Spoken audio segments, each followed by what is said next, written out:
ආයුබෝවන් දුවේ පුතේ. 7 ශ්‍රේණියේ පළමු වාරයට නියමිත තුරගා වන්නම ගායනා කිරීමටයි මේ සූදානම් වන්නේ.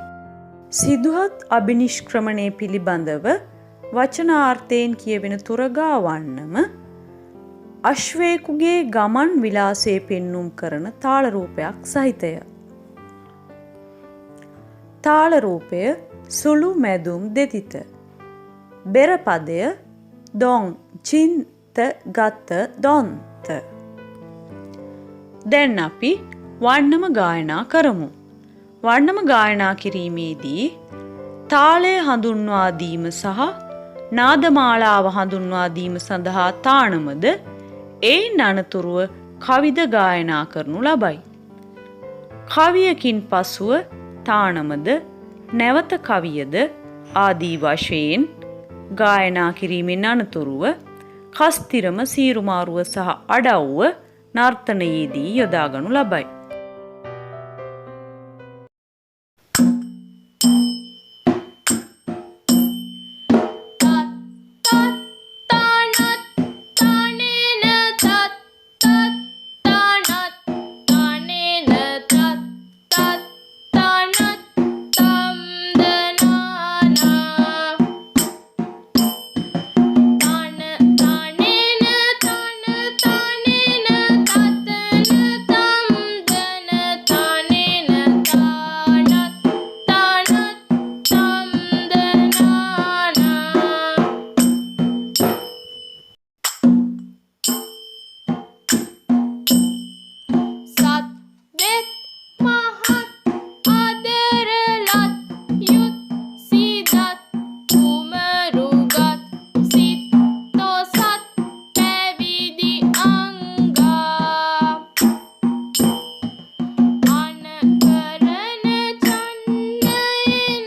ගජිත කුන්ද ගජිත කුන්ද තා කුන්ද ගජිත කුන්ද ගජිත කුන්ද ගජිත කුන්ද තා කුන්ද ගජිත කුන්ද තා කුන්ද ගජිත කුන්ද තා කුන්ද තා කුන්ද තා කුන්ද ගජිත කුන්ද ගජිත කුන්ද ගජිත කුන්ද තා කුන්ද ගජිජි ගත දොන් ත ගත් ජිත් ගජිත් චිකුන්ද කුන්ද ගජිජි ගත දොන් ත දොන් තා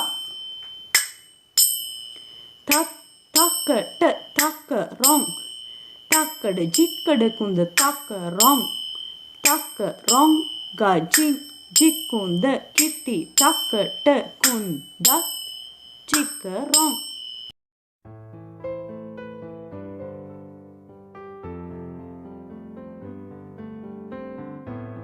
දෙතිතේ ප්‍රභේද ඉගෙනගත් ඔබට තුරගා වන්නම ප්‍රස්ථාර කිරීම ඉතා පහසුයි. තානම ගායනා වන ආකාරයට එහි මාත්‍රා උච්චාරණය වන ආකාරය පිළිබඳව සැලකිලිමත් වී තානම ප්‍රස්ථාර කරන්න.